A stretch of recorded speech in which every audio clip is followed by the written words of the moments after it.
Bonjour à tous.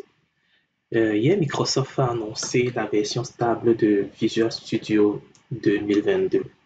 Une version qui met surtout en avant le support enfin du 64 bits et également des fonctionnalités très intéressantes pour l'amélioration des performances des applications, notamment le chargement à chaud ou encore le hot reload qui va être très apprécié par les développeurs C++ et également les développeurs des applications ASP.NET. Une fonctionnalité qui a attiré mon attention, c'est le support multi-repos Git. Il faut savoir que dans des projets où on utilise des architectures microservices, on aura le plus souvent plusieurs produits qu'on va développer dans une solution Visual Studio et ces produits vont se retrouver dans des dépôts de code source séparés parce que chaque produit a sa propre gestion de code source et parfois même son propre cycle de vie. Naviguer entre les différents dépôts n'est pas évident avec Visual Studio parce que si vous travaillez sur l'ensemble de ces produits et que vous avez une solution Visual Studio qui référence ces produits, vous devez ouvrir plusieurs instances de Visual Studio pour pouvoir gérer vos versions.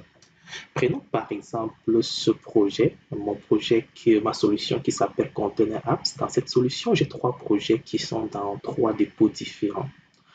Vous voyez qu'ici, uniquement un dépôt est référencé, le Container Apps.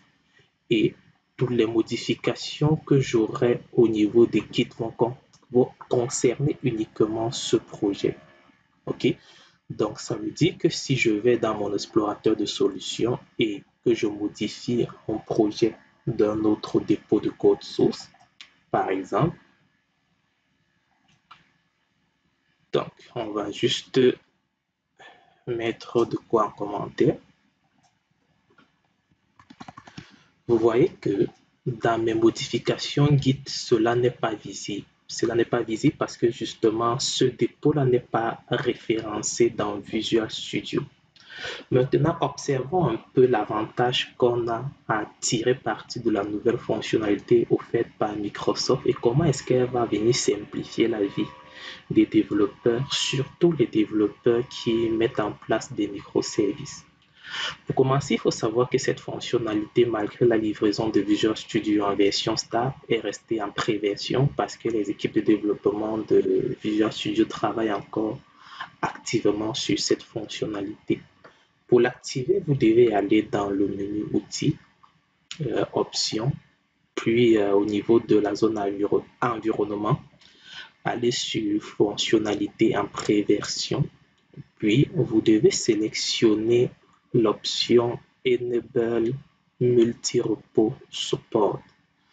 Donc ici, ça va activer la prise en charge des dépôts, des multi-repos Git dans Visual Studio 2022. Une fois cela fait, on va faire OK.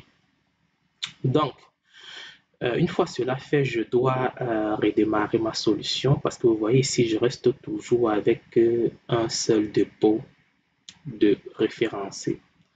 Donc là, je vais fermer ma solution.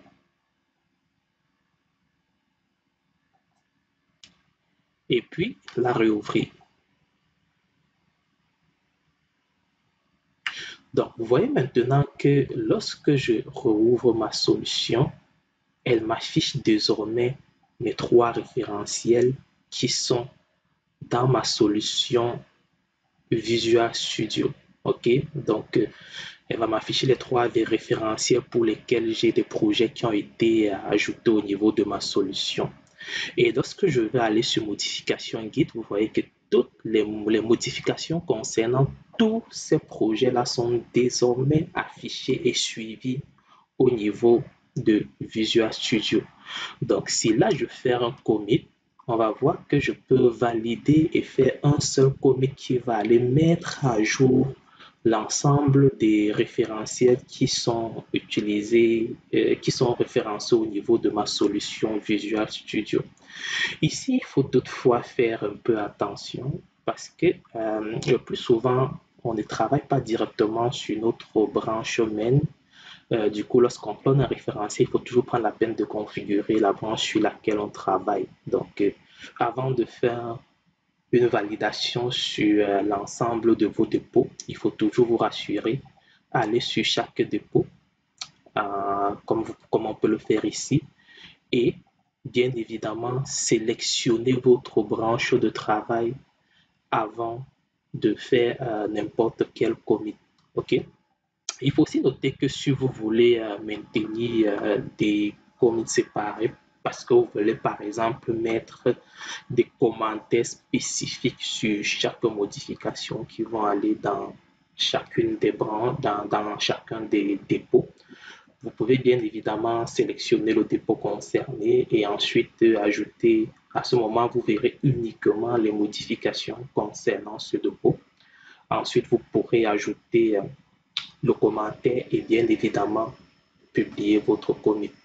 Là, vous voyez quand même que c'est une fonctionnalité très intéressante et qui va beaucoup simplifier la vie des développeurs qui ont le plus souvent plusieurs référentiels qui sont plusieurs projets qui sont sauvegardés dans plusieurs dépôts de code sources différents. Ce qui est aussi intéressant, c'est que directement, on a le suivi sur les différentes branches. Donc, si je vais ici, vous voyez qu'au niveau de mon suivi, ce n'est plus uniquement la master ou ma branche courante qui s'affiche ici. Là, maintenant, on a plusieurs parce que euh, il va de soi qu'on a plusieurs branches sur lesquelles on travaille parce qu'on a plusieurs dépôts qui sont utilisés. OK?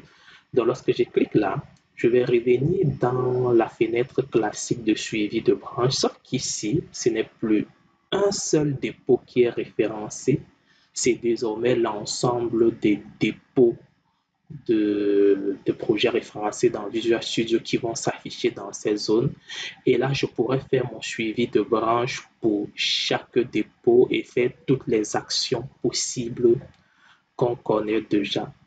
Donc, je trouve quand même cette nouveauté, cette fonctionnalité assez intéressante parce que moi particulièrement, elle va me simplifier la vie parce que il m'arrive très souvent d'utiliser des solutions qui ont des projets qui sont sauvegardés dans plusieurs dépôts de code source. Je crois que vous allez apprécier cette fonctionnalité et je vous invite à télécharger Visual Studio 2022 et vous faire votre propre impression.